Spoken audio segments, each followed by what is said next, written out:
What's up, everybody? Welcome back to another episode of the Oneer Podcast, the podcast where we break down movies all in one take. I'm Austin Archer, and with me, as always, is my childhood next-door neighbor and lifelong best friend, Kramer England. Yeah, what's up, dude? How are you? I'm doing great. I got my Moab Film Commission hat on. Moab? I didn't even know Moab had a film commission. I thought it was part of... That's interesting. They've got a separate film commission. That makes sense. That makes sense because they do so much out there. So it's a whole other world down there. That's so funny. I didn't know that. Yeah. I guess I should have. But anyway, I'm excited today to talk about this movie. Are you? And we haven't talked about the movie yet. You and I. Yeah. So no. I'm excited to get into it and see what you thought. No, yeah, we've been dipping into the Alien universe because we did Prometheus and we were talking. I mean, I've talked about on other episodes about how I did all of them. Yeah, I did the whole thing. I did Alien, Aliens, Alien 3, Alien Resurrection. I didn't do them in order. I did them in a weird order. Yeah, but I did them all. I even did the AVPs. That is pretty crazy. That's pretty amazing. Except I bowed out of AVP Requiem about an hour into it. I went, that's enough. I've only heard bad things, so I'm probably never going to see that movie. You don't ever need to. Yeah, it is. Maybe we'll do it on a future episode. Maybe we'll just do the AVPs.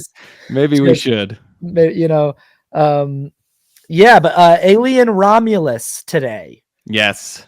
Directed by Fede Alvarez. This is a big hit in theaters. Did really well at the box office. Let's jump in here. Okay. This is timeline wise, I believe.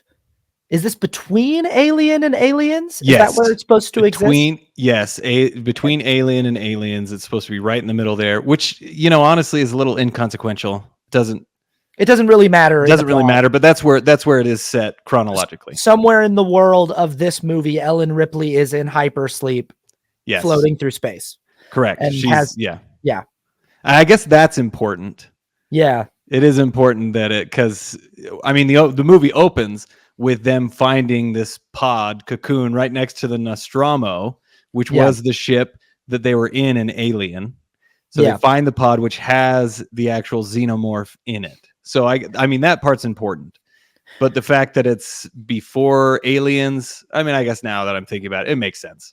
I will say this, if you're gonna put the movie between Alien and Aliens, it felt like maybe there's an opportunity to establish some sort of connective tissue there, kind of in the same way that you do Rogue One, and this movie now exists in this sort of space between Revenge of the Sith and A New Hope, and you get to do this thing where you're like, hey, that kind of weird plot hole about the ventilation shaft on the Death Star? Let's make that a major plot point in this movie Rogue One, where we sort of connect the tissue and have the guy who designed it go, I made this specifically as a weak point and then it can.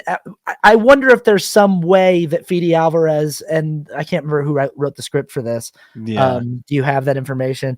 But if they could have tried to connect the dots between what the Wayland Utani Corporation is trying to do in Aliens and this movie, Yeah, they could have. They could have done that. I don't know. I guess the story there would probably be like, why and how are there so many more aliens in Aliens? Because the first one was just the one, right? And then how did it happen? Well, we know that Aliens is they're establishing a colony on the planet that they landed on in Alien, and we know that was full of eggs, and those eggs were a queen. So but it could be that story, like how. Yeah, but honestly.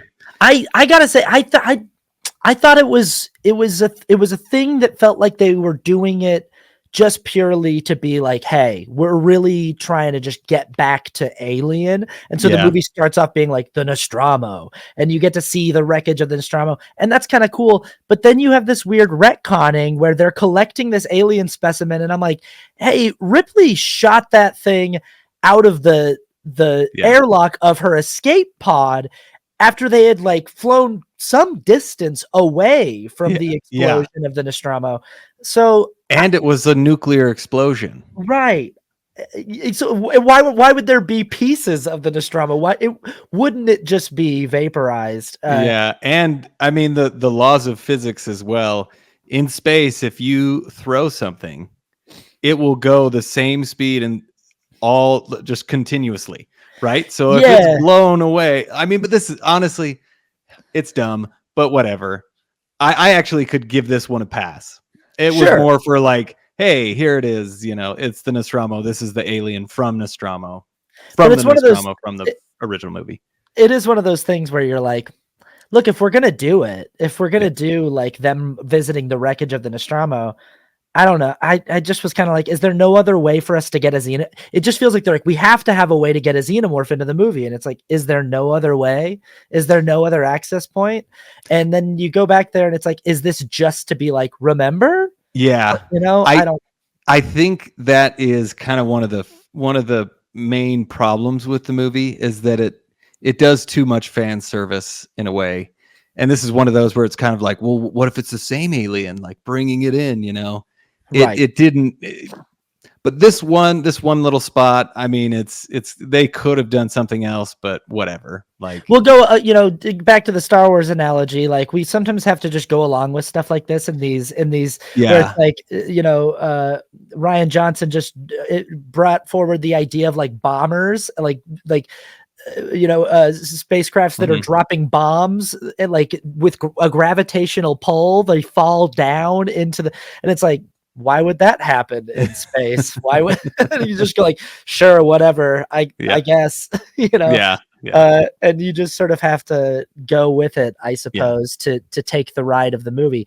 Anyway, we start off, we're on this like just awful mining planet, just a yeah, terrible place to live. yeah, What I do like about this is that we get back to what I think one of the most interesting things that's not really explored in a lot of the alien. It's there. It's this ever present thing is the Wayland Utani Corporation and like what the company actually is, who they actually are. It's never fully spelled out in any of the movies, but it feels like we're in a world where it's almost like the end game of capitalism. It's like one corporation has taken over all of humanity and all of humanity works for this one corporation now. And they have pretty spread, much. that's how it feels, right? Yeah, it does. And, funny enough, I think Prometheus gave us the most information on the Wayland Utani Corporation. Unfortunately, a lot of it was not actually on screen, but we did get to meet, was it Peter Wayland, right, Yeah. who started it. So that one's kind of the biggest understanding that we have of the corporation. But yeah, they kind of have, they have their grip on everyone, especially this planet, since it was terraformed and they pretty much run everything. The funny thing about, which we'll get into this later, but I have a problem with the Wayland Utani Corporation. I mean, everybody does, but Yeah, they're bad. We'll get into their motivations are what really make me frustrated. Oh, for they're every single alien movie. yeah, it's the same thing as the Jurassic Park franchise where it's like, guys, stop. Yeah, this is okay. Okay, we'll get into it now because this is the dumb thing. Same thing with Jurassic World. Yeah. With Jurassic Park, it was fine, but Jurassic World did this, and Alien has also done this. They're like, oh, it's the perfect specimen. It's the perfect weapon, and it's like, no, it's not. It's an animal. Like, you can't train raptors. Raptors could turn on you. Yeah, and the same thing with the xenomorph. You can't control these things. What's the point of having them? And it doesn't make any sense. And that's not a real thing. That's not like a real thing that like there's no serious world military that's like, hey, if we can just train tigers to be soldiers for us, it's like that's not a real thing. Like we don't like look, for a long time humans fought wars on horseback. And there was even eras of human history where people rode elephants and stuff like that. And it's like, yeah, but then we invented cars and tanks and jets and like that do exactly what we want. Yeah, and warheads and like drones and stuff. And it's like there's no need to train an animal to be a soldier. There's no practical reason to try and make these things. Yeah. And then Yeah. like the reason in this one was it's honestly probably it's not the best reason, but it's probably better than some of them. You know, Rook is like, oh, we wanted to upgrade humans so that they could work better and like Yeah. go through space. And I'm like, first of all, again, you can't control these things. All they do is kill. Yeah. So like, what's your logic is completely flawed and does not make any sense. Yeah, it's like, think about like if like the COVID virus came out of a bat in Wuhan or something. We don't know where, I don't know, you know, whatever. It's like, that's bad enough that we're like, oh no, a respiratory virus that like makes people not be able to breathe and they die. But we're just like, okay, cool. We need to get a vaccine for that. We need to like put that away and try to like combat that. Scientists in this world find this species that they're like, the DNA of this species, every time we mix it with anything that's alive, it just brutally mutates it into a monster. It turns the person who gets mixed with it has a horrible death, just like a nightmarish death. And we're like, no, we're gonna figure it out though. This Black Goo DNA. Yeah. It's a roll of the dice, but I feel good about this one, you know. Yeah, because this is Alien Resurrection too. Is like there's this spaceship full of Wayland Utani scientists who are like, oh, we're gonna do it. We're really gonna do something special. And it's like, guys, what are you like? No, you're not going to. This is a dumb reason. So you can't contain them. No. You can't train them. Yeah, you're never gonna control them. So that honestly, that piece of plot for all the movies is really, really dumb. And actually, again, going back to Prometheus, like Wayland wanted to live forever, which I mean is dumb, but it made more sense than, oh, I want to use these creatures for war. Yeah. So anyway, but we did talk in our Prometheus episode, we talked a lot about how a staple of this franchise is characters behaving stupidly and making bad decisions. And it's not just the people who are like the protagonists who are getting in harm, getting in the path of the xenomorph. It's also just like the Wayland Utani Corporation, that it's always just like, why are you guys so unfathomably evil and stupid? I will say though, it is like, we do live in a world where like we have scientific consensus across the entire world, across like international consensus with scientists where they're like, hey, the planet cannot sustain what we're doing to it with fossil fuels and with modern industry. And we have corporations that are like, we don't care. They're just like, we won't stop. We're going to continue. So it's like people definitely do act in crazy, illogical ways in the name of, exponential profit and exponential growth. And I do think that the Alien series and the Wayland Utani Corporation is sort of a commentary on the like woeful psychology of late stage capitalism, of just being like, what's the end game here, guys? Like, what is like, if the idea is to never stop making more money and never stop growing, what's the end game? Like, well, and that is, so you bring up two things. The thing that I actually liked about this movie was that the characters, they don't seem anywhere near as dumb as any of the other characters in the Alien movies. The main characters. Yes. Like they actually, the decisions that they made, for the most part, I got why they were doing them, which I appreciated. The second thing, it just slipped my mind, and I'm trying to remember what it was. Something about late stage capitalism. There's a lot of mythology in this, specifically tied to the Roman Empire and Roman, myth and everything. And I've been doing a lot, of research on this and watching a lot of videos and all that. And I do like the fact that with the Prometheus, the parallels of that, right? Prometheus stole fire from the gods to give to the humans, which was a good thing, but fire also can kill, right? And that's what, they refer to the Black Goo as the Prometheus fire, and it is something that can help, but it can also kill. The problem with that in this is that it never shows any of the good that it does. So all it is for killing. But I do like that they make those parallels with the mythology of it. And I agree. It is a commentary on corporate greed.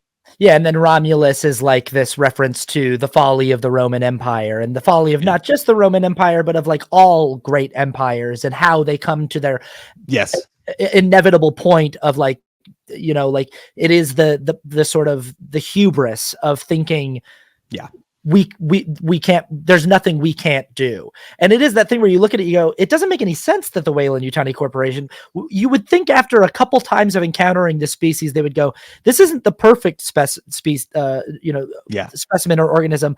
This is an organism that we need to do everything within our power to just avoid for the rest of all time. We just need to just stay out of the way of wherever, anytime we find a place where they are, we just nuke that place. We just drop nukes on that place and then don't go back to that place, you know?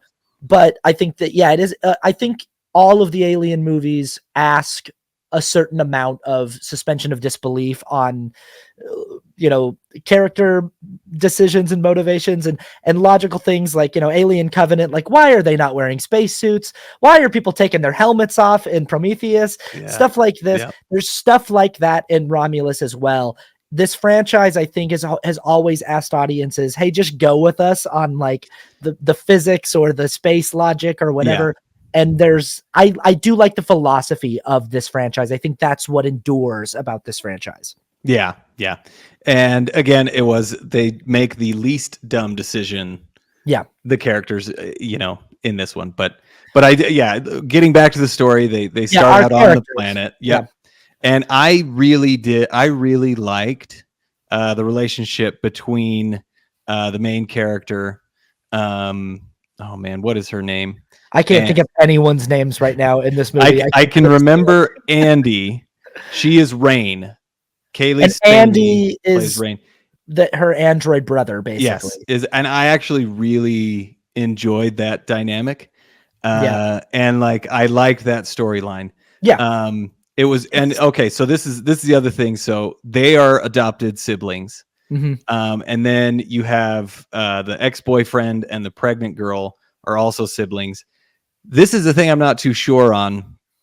The guy who's the jerk, and the bald girl. I've read conflicting things. At first, I thought they were a couple. It did seem like that. That's what I was reading things that said that they are also adopted siblings. So I don't know what is right. It's just a bunch of adopted siblings. Yes. Yeah. It's kind of interesting. But the thing that I thought was interesting about that is because so Romulus, the ship is Romulus and Remus, which is, they were brothers. They were in Roman mythology, they were the brothers who started Rome. They were kind of feral children. They would nurse off of a wolf. Right. And so, but they were brothers. And then when they grew up, they had a disagreement and Romulus killed Remus. And then he created Rome. There's a ton more to this story, obviously. Sure. But anyway, the dynamic of brothers or siblings in this case was an interesting theme, but I'm not really sure how it pays off. And maybe it doesn't need to. Maybe it's just that it's like we're just doing a reference to Romulus and Remus. Like exactly. Exactly. And it was they fought, and these siblings kind of fight, and especially with Rain and Andy, with what happens in the movie, they start to argue, but then they come back together. So the theme of like siblings in this, I thought was very interesting. Yeah, the strongest relationship, of course, is the heart of the film is Andy and Rain. Yeah. That is, and I do like that this movie gives you enough context to care about the protagonists. You really do get a sense for the villainy of the Weyland-Yutani Corporation, as you do in so many of the Alien movies, but you really see like working class people on this mining planet that just is like a terrible place where people are dying of, respiratory conditions from the working conditions in the mines. Mm-hmm. And basically Rain and Andy are orphaned because I guess the assumption is that their parents died working in the mines and they're left. You've got all these kids who are basically raised on this like hell planet that sort of looks like the real world from the Matrix. Like it just looks like just a kind of a scorched earth. The sun never rises. Yeah, just a Yeah. nightmare, awful place to live. And pretty quickly, we get into our plot. We find out these kids all get together in like a little trailer. It's almost like they live in a trailer park on this planet, and we find out that one of them has spotted a space station that is in orbit over their mining colony. And somehow and this is another kind of plot thing that you just have to go with it. It's like, I don't know why the Wayland Utani Corporation isn't aware of this Romulus and Remus space station that is in orbit over this. I don't know why they haven't spotted it and why the kids were able to spot it, but whatever. We just go, okay, our protagonists are aware that this space station is up there and nobody else is. And from what they can tell, the space station seems to be not operational. It doesn't seem to be. So what they're figuring is that it's like an old relic from another time, like it's been kind of decommissioned, and their concept is, we're going to go up there and we're going to steal hypersleep pods so that we can travel to this other planet that's like it's like Vega 9 or something. I don't know what it's called. Yeah, I can't remember what it's called either. Yegova or I don't know. Vegiana or Vegia, I don't know. But they're going to go there, and that place has a sun, and it seems really nice, and they're going to go live there. And I heard someone say that this movie is basically Don't Breathe in space, and Fede Alvarez directed Don't Breathe. And it's kind of that same concept of like kids who are low socioeconomic status, who they get a tip. Like, I don't know if you've ever seen Don't Breathe, but it's it's great. It's a bunch of teenagers. They break into a house because they hear that there's a blind guy who lives in that house, and he's got like a fortune hidden in his house.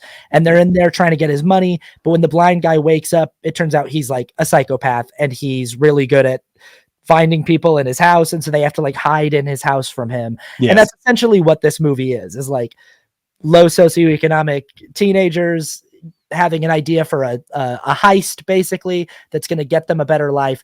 But little do they know there's a monster waiting in the house that they're going to break into. Yeah.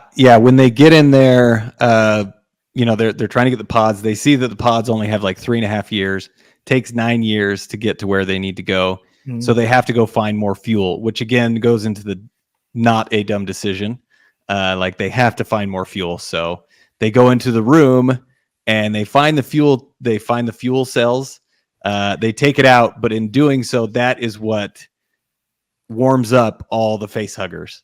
This energy was like keeping this scene was awesome. I gotta say, like this is one of my favorite things about Alien Romulus is I feel like the face huggers get the best sequences, and the xenomorphs sort of get like the xenomorph sequences are fine, but the face huggers get the best sequences. And me personally, going through the entire franchise, I've always thought that face huggers are scarier than xenomorphs.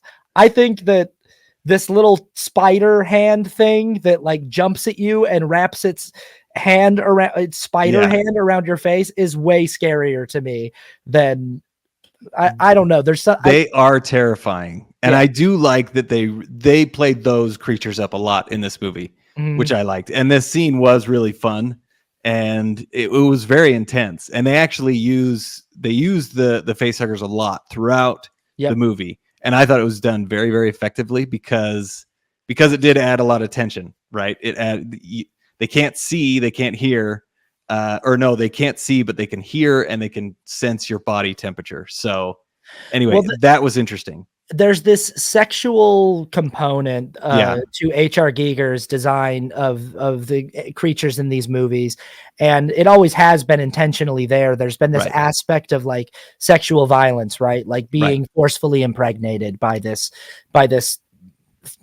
thing, and then the thing bursts out of you and gives like sort of this perversion of creation, of procreation and stuff like that. And I think that's what scares a lot of people about the face hugger is the idea of this thing essentially sexually assaulting you and forcing and in this movie we see it. We see the the thing that go basically the face hugger, I guess, wiener go down this person's throat, and they it's pretty like gnarly. What's for me though, it's that I'm deeply arachnophobic and they're just so spider-like and me they too. move so quickly and with such like, I just feel like you never see a xenomorph move with quite that much speed, and the way that facehuggers dart around the room, like the scene in Aliens with Newt and Ripley where the facehugger is after them in the room and they're like pinning it by its tail against the bed and it's reaching at them. I'm like, that is so much scarier to me than anything else. Like that is so terrifying. That is aggressive. Yeah. Yeah, it's a giant spider. Yeah. And yeah, I agree. They are, I don't know. I guess if I had to choose one or the other, I don't know. I mean, that's a horrible choice. So yeah, I don't want to. I don't want to go up against either one. No. But for some reason, the facehugger gives me creepy crawlies more on my skin. Like it makes me feel more creeped out than the xenomorph. The xenomorph is more like fascinating. It's like, oh wow, it's kind of badass. Like it's kind of cool. It's like this big. It is cool. Yeah. It's very interesting to look at. That's for sure. And I do love that they use the face huggers way more in this movie than any of the other movies. There's a ton of them. And I mean, they have to get out. Well, they're all stuck in there. And the reason that they brought Andy, this was the other thing I found very interesting, because Rain is a very passive protagonist at the very beginning of the movie, but I didn't care as much because it made sense. Right. Like she stays on the ship. The only reason they wanted her to come is because Andy would only go there because if she went with him. Yeah. And they need Andy. Told him, yes. They need Andy to get into different rooms on the, Yeah, since he is from Wayland, he has access. Now, they try to get out of the room, but he doesn't have access to get them out. So when they were looking at the ship, they found a dead android. He's like cut in half, right? So they take the chip out of him and they put it in Andy, and he gets upgraded. And now he can open all the doors, but his prime directive before was to always keep Rain safe and do whatever's best for Rain. Now he has a prime directive to do what's best for the company. Yep. This is the funny thing that I saw. First of all, the actor, I want to get his name right. All right, David Johnson. He was awesome. Fantastic. I thought he did amazing in this because he's essentially playing two different characters. Mm-hmm. Andy, he is playing him as if he has a disability. Yeah. Because he does have problems in his programming. So he plays him, he's got a stutter. He plays him really, really well. And then when he gets upgraded, he becomes British and he becomes evil. And that was was the funny thing that I saw. He's American and he's good. And then he becomes British and he's bad. Not a big deal. I just thought that was funny. That's also Walter and David. Correct. So like Walter has an American accent. Yes. Walter's a good synthetic, and David Bishop, is and Bishop too. And, and Bishop has Ash. Bishop and Ash. Yeah. So it tracks the whole time. The British androids are bad. The American androids are good. And by the way, British Ridley Scott is the one who set this in motion. Correct. English Ridley Scott is the one who set in motion that the American synthetics are. Well, I guess, Ridley Scott had Ash as a bad guy, and then James Cameron came in with the American. But it's funny that it's always been American accent, good robot, British accent, bad robot. Yeah. It's kind of funny that I don't know if they did that on purpose, but going back to David Johnson, he did awesome. So when he gets upgraded, he's much more calculating. Yeah. Like the newer, software, whatever, upgrades him and he can actually do a lot more. He speaks very clearly and he acts a lot like David, right? He's more cold. He's more calculating, but again, it goes into the dynamic of Andy and Rain. And this is the bad part of their relationship. Yeah. Like this is when things go south because he's not acting like his normal self. Right. He starts putting the company over her. Yeah. Because of all that. But anyway, that's they have to put it in him so that they can get out, which again was very, very brilliant screenwriting. Yeah. Because it made sense. Like they can't get out. The only way they can get out is if they upgrade him. And they didn't know that he was going to turn evil. So I thought it was very, very clever. And then also that it's kind of a fun little thing where he has to like sort of reboot. So he he's kind of down Yeah. for like 3 to 5 minutes rebooting while all of these face huggers are unthawing and coming to life, and they're locked in this room until he comes back online. And so it's this fun little ticking clock of like, is he going to come back online before the face huggers get to them? And that's always fun. You know, that's and the thing that I thought was cool, and I've seen this a lot, you know, online and everything. So when he's getting upgraded, it's very much as if he's possessed. His eyes roll back, and it has the Wayland Utani corporate logo on his eyeballs. So he's not really possessed by a demon. He's possessed by a corporation. Again, going into the whole theme of all the Alien franchise, which was really, really a fun detail. And it actually looked really good. Oh yeah, I liked how they filmed it from the top. Like, it was good. It was great. This is Fede Alvarez. You know, I mean, this movie is as much of a horror movie as anything else in this entire franchise. You know, I'd say the only other one that is on the level of like just pure horror as this one is the original. But this is maybe the most pure horror, because that's what Fede Alvarez does. And he, you know, he's directed Evil Dead movies, so of course he's going to do stuff that looks like possession. He's doing jump scares, he's doing, you know, situations that are really high intensity, and you know. And I did like that about this movie. I liked that it really went to the horror aspect, and that was great. They played it up really well. I will say this, but I saw somebody mention this online, and I was like, oh, that is kind of an interesting potential plot hole of like, what we come to find out is we might as well just get into this. All of these face huggers become unthawed, and now everyone's going, hey, where are we? What's going on this space station? They find another android who's sort of been cut in half, and wouldn't you know it, it's the spitting image of Ash, but it's not Ash. His name is Rook. You know, as in a chess piece. A chess piece. But this is a thing in this movie that I personally I just don't need it. I really just don't need it. It really, and it's Ian Holm. It did not look good. You know what? I was thinking after the movie, I looked at my friends and I said, has this ever worked? Has this de-aging stuff, has this digital de-aging on the face, has it ever worked where it's been like, whoa, that's really pretty seamless? The only example that I can think of where I watched the movie and I went, I can't believe that they pulled this off, and it's the weirdest example, is Captain Marvel. Like, Samuel L. Jackson in that movie, it's the entire movie that he's in this de-aged face, and it looks pretty darn seamless. Like, it's like, I think with that one, it's true. I think that's the only time that I've ever seen it done where I was like, I'm not constantly noticing it.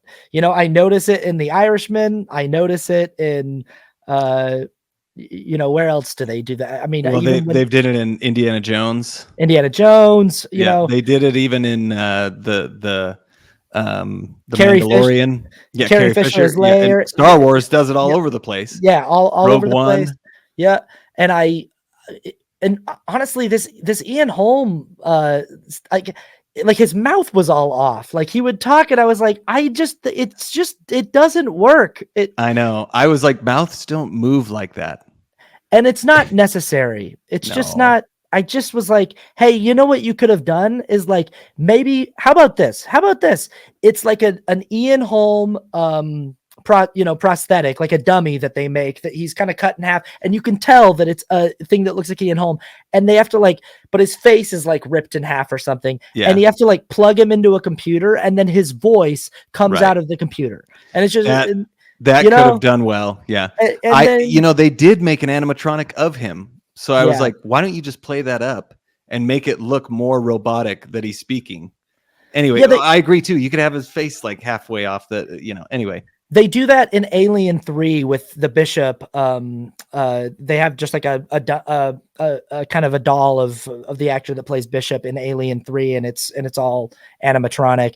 And I'm like, hey, that honestly, I prefer that to this. It takes me out of the movie, but whatever. The Rook character is the one who explains to our protagonists what's going on. He lets them know, okay, this spaceship or the space station went to the wreckage of this ship called the Nostromo to collect a specimen. That specimen, once it was unthawed, broke out. Of course it did. Killed everybody on the spaceship. Of course it did. And that's why. Yeah. That's, and you can tell obviously he doesn't have good intentions.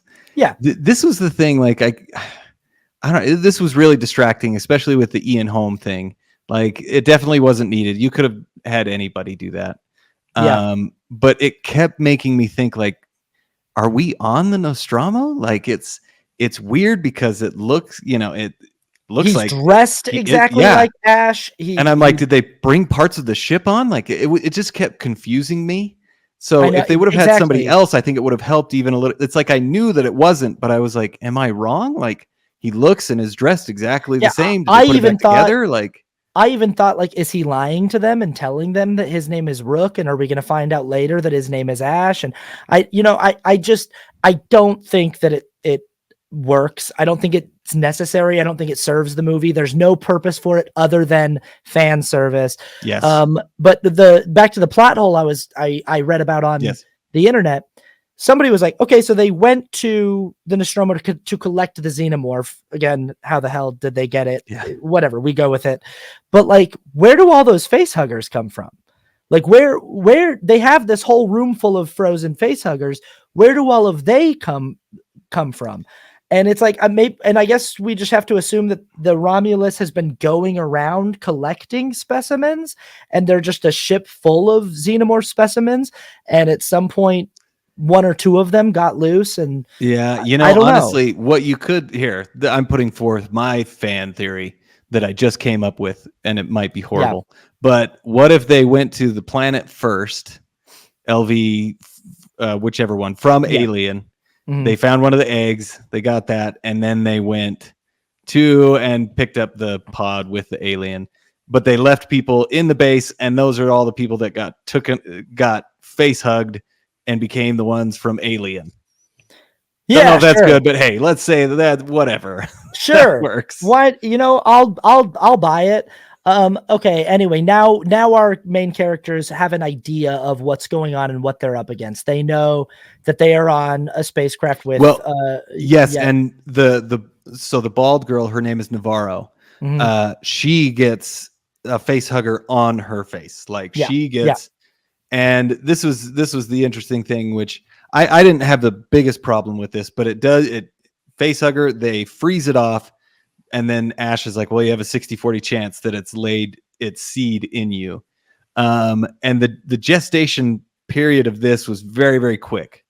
We just can never nail this down in these movies. In Alien 3, Sigourney Weaver has a queen inside of her the entire movie. It's like it's like a full week that she's got this thing inside of her. In Alien, what's his name? Kane has it's probably 24 hours after he's probably got the face hugger on his face for a full day. And then it's like 6-7 hours after the face hugger gets off of his face that the chest burster comes out, and then this is a matter of minutes. In Alien Covenant, it happens really fast with the stuff that gets into the guy's ear, and then the alien bursts out of his back, and that we can never seem to nail down what the gestation period actually is for these things. And in each movie, it just kind of seems to be whatever the movie needs it to be to, and again, you know what? I can forgive it because I could have forgiven it, but but whatever. It goes quick in this one, and I agree. It always seems to be what the movie needs it to be. It's a cool sequence. She finds this little, thing in the med bay that's like a portable X-ray machine that you can hold up to your arm and see your bones and all this stuff. And she holds the X-ray machine up to her back, and you get to see a sort of see-through image of her chest and her ribs breaking, and it's like really gruesome. But again, this is one of the only moments in the movie where characters started behaving in ways where I was like, it reminded me of Alien Covenant, where like her friend is holding her and going like, I don't know what to do as this thing is bursting out of her. And I'm like, well, for starters, get out of there.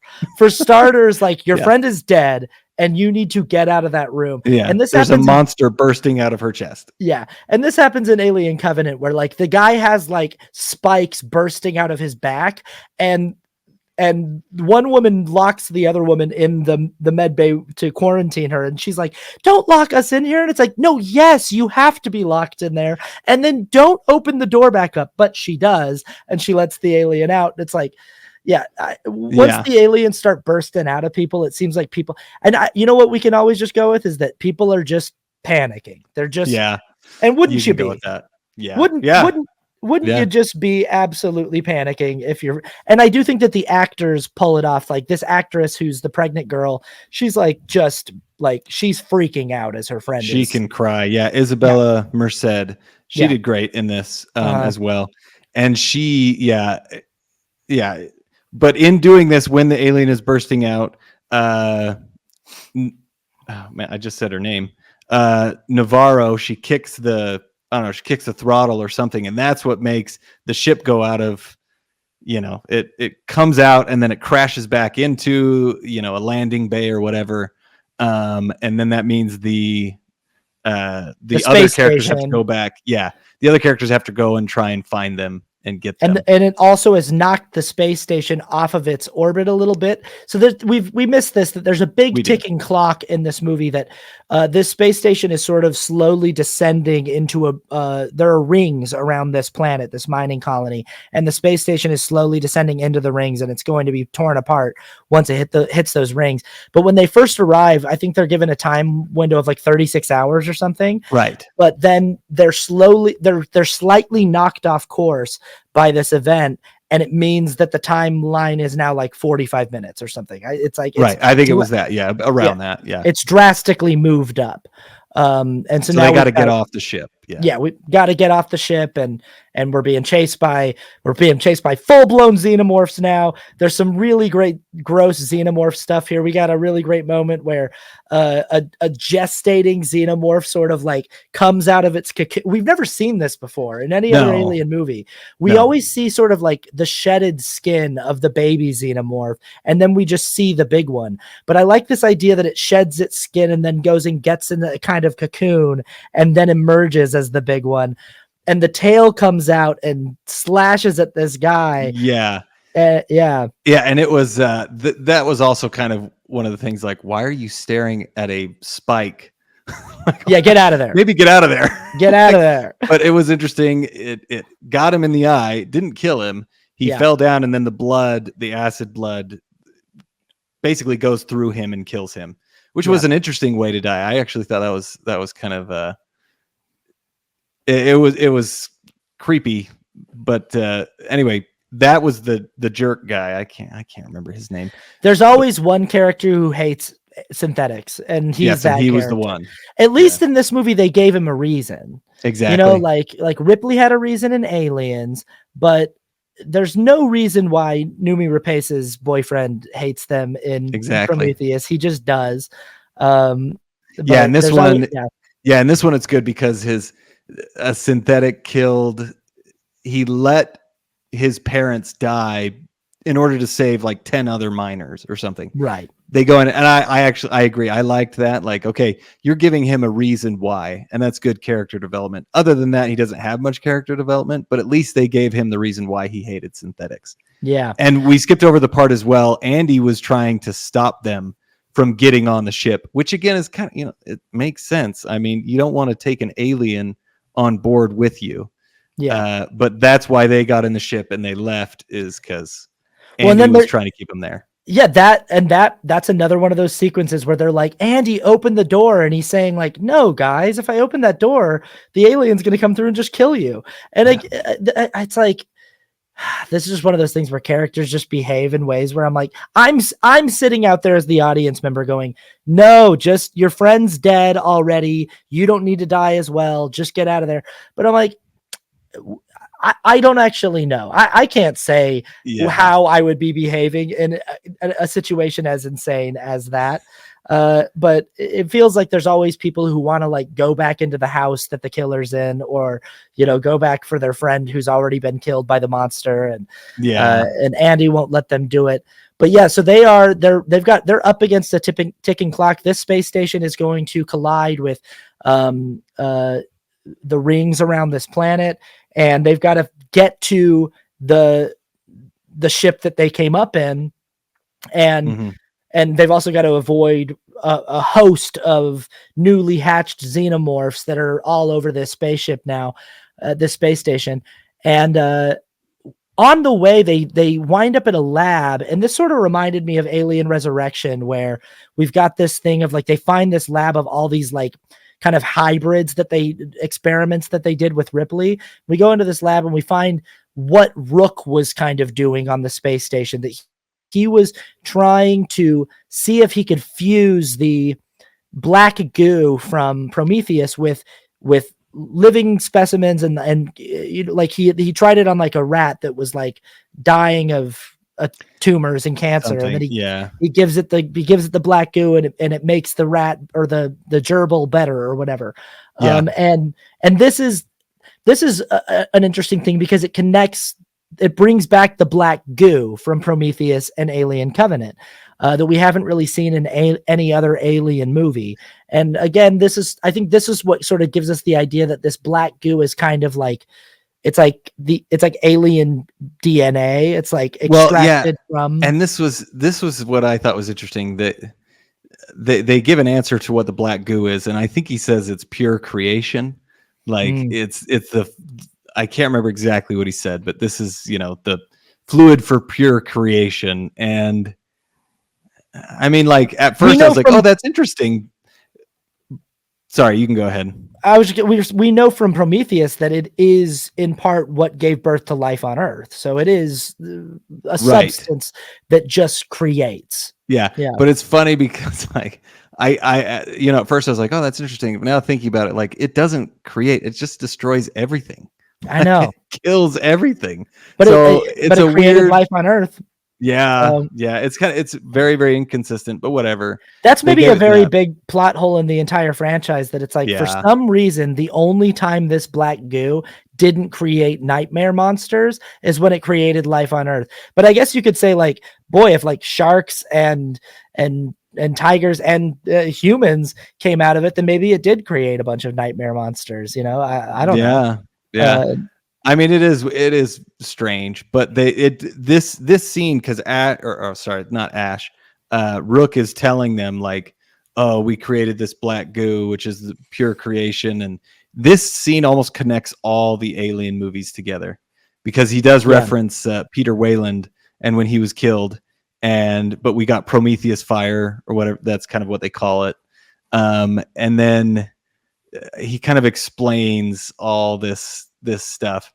And again, the fact that they brought back Ash, there's a few other things, like this is kind of, it all of a sudden kind of becomes a slave to the rest of the continuity, trying to give it some purpose and to give it some more reason why certain things are the way that they are.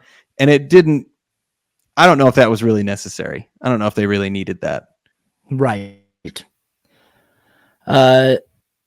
Anyway, heading into sort of our final stretch of the film, Rain gets this gun that I actually thought this gun was dope. This gun sort of auto aims, and I was like, man, I want to see that in more Alien movies. This gun that like you hold the gun and whatever, it'll lock onto targets, and the gun will just sort of move aim for you, and all you got to do is pull the trigger. And it was a pretty cool gun. Well, and this was this was a connection to Aliens, because it was like the predecessor to the guns that they were using. Yeah, which I thought was interesting. Yeah, but it was a cool gun. It seemed like a cooler gun than the gun they were using. But that's sort of a problem that legacy sequels have in general, is that they like will come back and have like better technology in a timeline that which actually this one, the technology in this one I liked, because it did look like 80s technology. Yeah, I did like that a lot. It felt like Alien. Yeah, maybe a little bit upgraded, but it actually felt pretty good. But when it came to the guns definitely seem a lot cooler in this one. Yeah, so we're going through like the bottom level of this space station to get to the ship, and the bottom level is just crawling. It's basically a big hive. Yeah. And Andy lets her know that she can't shoot any rounds because they're on the bottom level of the space station, and any rounds are just going to go straight through the hole. Acid blood will, the acid blood will go through the hole, and it'll rip, and they'll go right out. Everyone will go right out into space. So they've got to figure out a way to shoot their way through this web of aliens. And I thought this was a pretty inventive sequence. There's this thing that's set up earlier in the film that like the artificial gravity on the space station can be turned on and off. And so they figure out a way to turn the artificial gravity off so that they can shoot through xenomorphs and sort of like kind of try to float through their splashes of acid blood. Yeah, it was the Rook is keeping them out. You know, actually, this is when the boyfriend gets killed. He gets killed trying to save his sister. Again, going into the siblings, and then which they found the pregnant girl. They found her. She is alive because she hasn't been implanted with a seed or anything. So they get her out, and then she goes back for Andy. And at this point, Andy got hit by one of the xenomorphs, and so he's glitching out. And that's the opportunity that she gets to change him back to what he was before. Yeah. Because he's going to short out or whatever. And she's like, I have to put this back in or you're not going to make it. And he lets her do it. And then we get back to the American Andy, which is the good Andy. And then it looks like they're going to die because Rook isn't opening the door, and she gets the idea, oh, let's turn off the gravity and then we can actually shoot the aliens, which again, I really like. I thought this was probably the most fun sequence in the movie because it was pretty inventive. I mean, she shoots them. I don't know what happened to the bodies, but the blood is all over the place. Yeah, and I'm like, I don't know how you like. It's like, okay, well now you got the mess of having to like hope you like try to float through just this giant gobs of acid blood, and then but it's like also like, isn't that blood just going to keep expanding out until it hits the walls? Whatever, it's a fun sequence, you know. Yeah, I agree. I think it was almost like this is buying us time. Yeah, we can shoot them, and it'll, we'll figure it out. Which, but again, because the sequence was really fun, I enjoyed it. I thought it was really good. Me too. They're trying to get to this lift that's going to take them up to where their ship is. Also, what we saw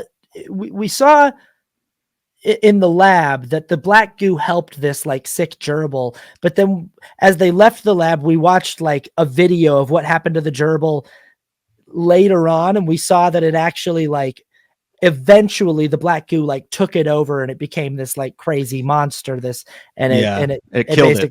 killed it. Yeah. So the pregnant girl she's dying. Like she's been hurt severely. She was dragged off and kind of strung up by the aliens, but she wasn't impregnated. But she's fading. She's been wounded. So they're like, hey, let's try to give her this Black Goo stuff that seemed to help that gerbil.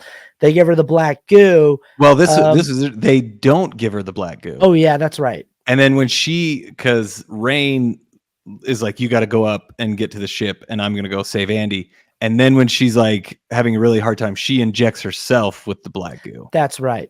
Yeah, I think, and she's probably thinking like, I got to get healthy for the life of my unborn baby. Yes.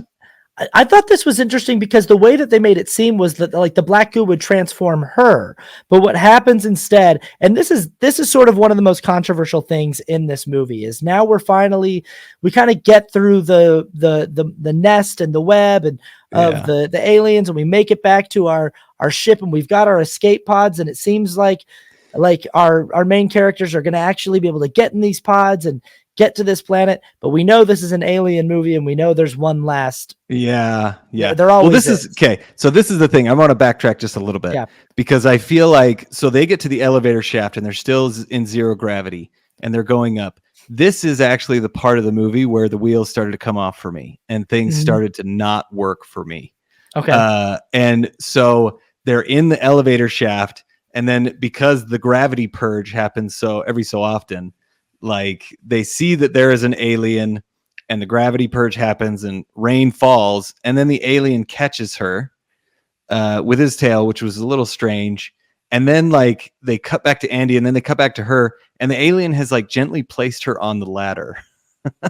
And I was like, how did she get there? And why did the alien do that? I saw a theory that it was trying to get it so that it would get a face hugger, but also like it really didn't make the most sense to me. Yeah. And I felt like things started to turn, like the pacing started to quicken in the movie. And this is kind of where it started to fall apart for me. Yeah. And I mean, then you have the whole sequence. The elevator comes down and it kills the aliens. And Andy has the Ripley line, which was really dumb and unearned, in my opinion. Even though they do reference the jerk, as he calls him that all the time. But yeah, Andy, this was, yeah, it definitely was a thing where it just was like, there's no reason why he would say that. This reminds me of in Twisters when she said the thing about, you know, what's his name says to her, hey, it's good to have you back, and she goes, I'm not back. Yeah, like that yeah. thing, and they were doing the reference to, and it was like, yeah, but that doesn't make sense in this movie. Like, why? Yeah. Like, it makes sense when Bill Paxton says it in Twister, but you're only saying it in Twisters because it's a line from Twister. And that's how this moment felt. It just was like, Yeah. if there's a way that you can make it so that that line makes sense for Andy to say it, then cool. But it doesn't make sense in this context. It's literally just him quoting the movie Aliens. Yeah. For no reason. You know? Exactly. So that was again, this is where this is where it started to unravel and fall apart for me. But like you said, they think they're okay and they're in the clear, but they're really not. Like they're away from the space station. The space station starts blowing up. Like it starts hitting the rings and all the rocks, right? And then they get in the pod and they put the pregnant girl in the pod, and then Rain's about to go in the pod, but then there's like a warning, and they open the pod, and the pregnant girl is fully pregnant. She's like 9 months pregnant, and she starts having the baby. So she has a baby pod. It's like a pod, and they like hit it over the edge, and it opens, and it's all this acid blood. And before Rain can like shoot it with the freezing thing, it opens and you see like a human type baby. And then it falls through the level that they're on, and it goes down. And by the time Rain gets down there, it's already like full grown. So this is a very controversial thing for a lot of fans of the Alien franchise. Is like people either like loved this or hated this. A lot of people really hated this ending, really hated this final creature. I don't know what my personal thing is. I think it's awesome. I think it's so cool, but especially the fact that it's practical, that they like got this guy who's like 7'7" to play the creature. And like, I think he looks terrifying. I think it's a good redesign on the sort of human alien hybrid that they did in Alien. I never really liked the design of the human alien hybrid in Alien Resurrection. I always thought it was kind of corny. I think this creature looks genuinely terrifying. It is like it looks like it also has like aspects of like the Engineers. Like it sort of looks, I mean, it did look like, and it was intentional. Yeah, they made it look like an engineer. I am on the other side of the fence. You don't like it? I don't like it. I thought it's nowhere near as scary as the Xenomorph. And I'm fine having a new monster. I don't care that there was a new monster. It's just, this one was not good for me. It wasn't really scary. I was into it. You were okay. You were into it. He was really slow moving, and like it just was like, it looked like an ugly human being.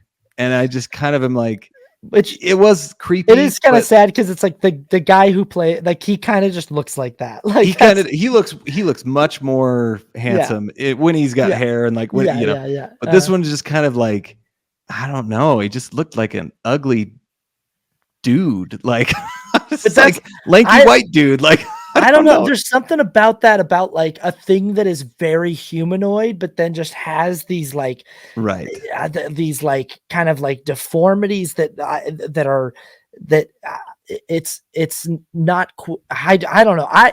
It works for me. I think You to me, liked it. Okay. it's like that thing looks, that's nightmare fuel for me. Like that, if I wake up and that thing's standing over my bed, that's terrifying. That's, Well, and yeah, that's totally fine. If I had the xenomorph over me, I'd be way more terrified. yeah, yeah. But it didn't work for me. I didn't think it Mhm, was great.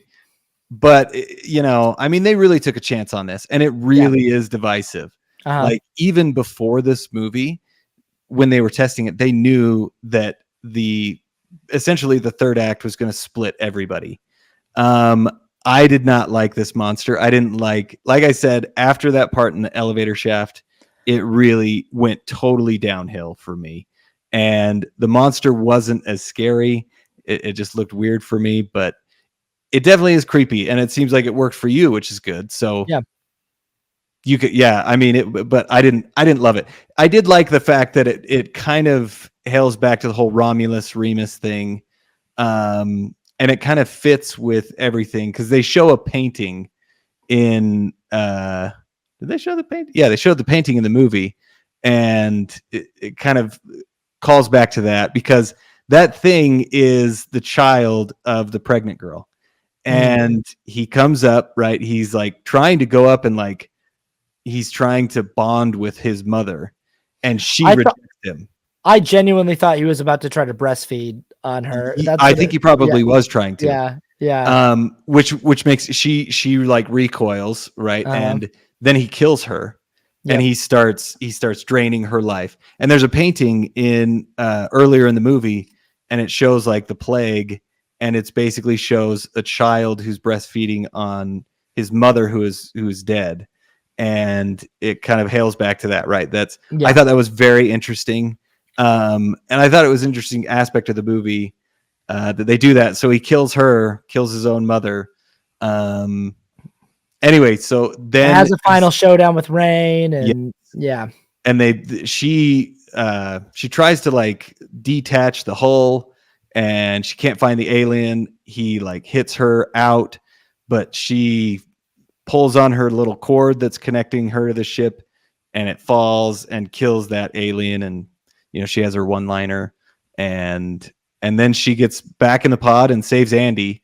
Andy got sliced by the offspring, is what they call it. mhm, But then they actually are going to go to this planet, which is a kind of a callback to Alien. yeah. She gives a log, Kind and of the sole survivor, and they're heading out, and they're gonna yeah, go see if they can find a better life, and that's more or less that's Alien Romulus. yeah, That's so should we get into yeah. rankings? Let's get into the rankings. Yeah, All right. If you're a first time listener or viewer of our show, the way that we break down our rankings, we got several different categories that we do. We do a technical rating.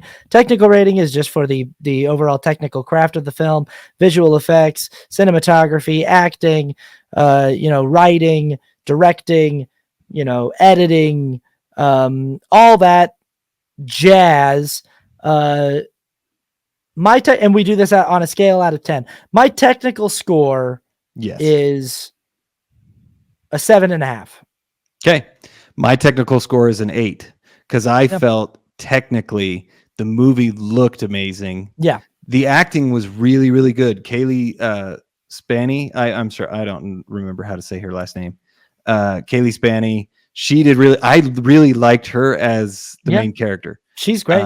And she did. And then again, I think the star of this movie was David Johnson. He was awesome playing the two characters.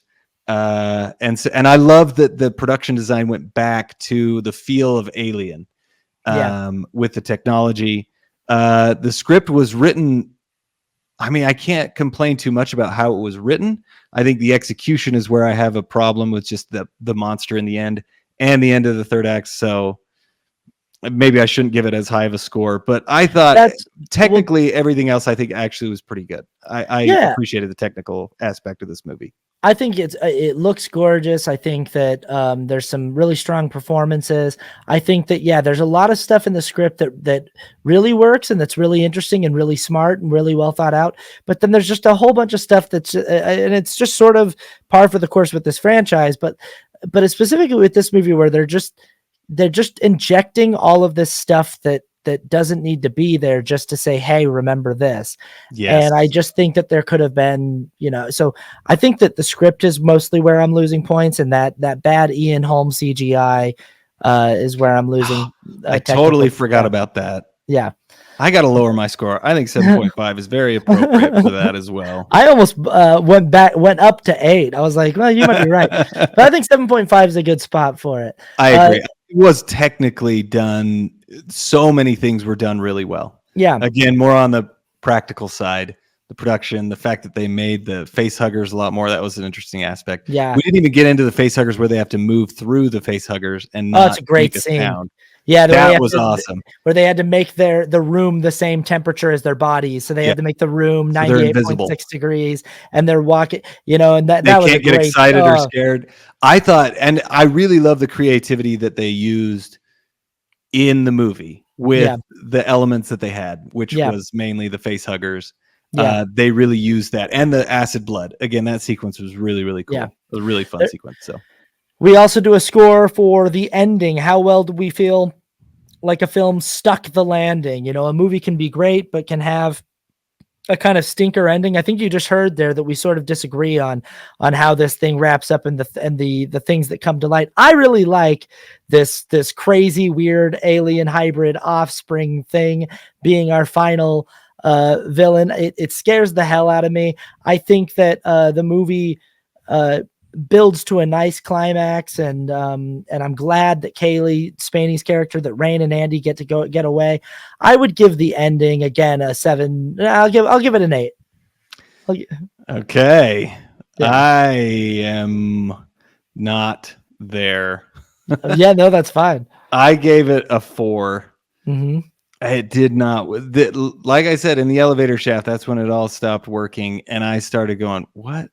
Like, why are they doing that? And a lot of things didn't make sense. A lot of things just felt unearned after that point. And I really lost it for me. I enjoyed this movie so much before that point. There was a lot of things that I forgave it for because I was having so much fun. Yeah. And then once at that point hit, I could not forgive it anymore. And it was too big of a leap for me. And everything kind of unfortunately spun out of control. But I mean, I'll talk about it in my overall score, but the ending for me did not work. So I had to give it a 4 because it was disappointing. And unfortunately it kind of downgraded the whole movie for me. Fair.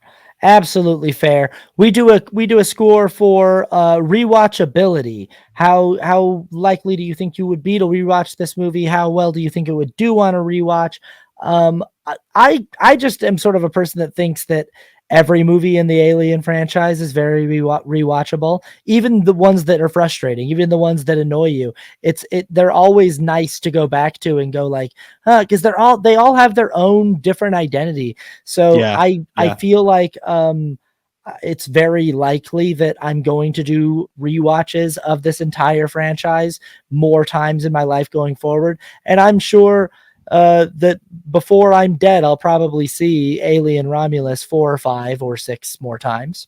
Yeah. And so I'd give it rewatchability a 7.5 or an 8. Okay. Yeah, I gave it a 7. I totally agree. And the nice thing about this, I mean, I've watched Prometheus a few times, even though I don't like that movie, but there's things about it that draw you to it. And I actually could watch this movie again. I probably will watch this movie again. Because there's a lot that was great about it. Yeah. So yeah, I think 7 was a fair score for me. Great. We also do cultural relevance. What is the cultural impact of the film? With new movies like this, it's always hard to tell. But boy, when it comes to cinephiles and movies they like to talk about, everybody's got theories and thoughts on Alien movies. Everybody loves the Alien franchise. Yes. I think this one is going to have, for years to come, just like all the other Alien movies, people are going to have theories about this film. People are going to be speculating about the connective tissue that it offers between Alien and Aliens. People are going, I think that there's going to be a lot that is mulled over. So I'll say 8 on this. Okay. Yeah. I think you're right. I mean, there's a ton of people talking about this anyway. Yeah. There's a ton of YouTube videos talking about the theories or what happened or the explanation for it. I put it. It's hard to tell because it is so new.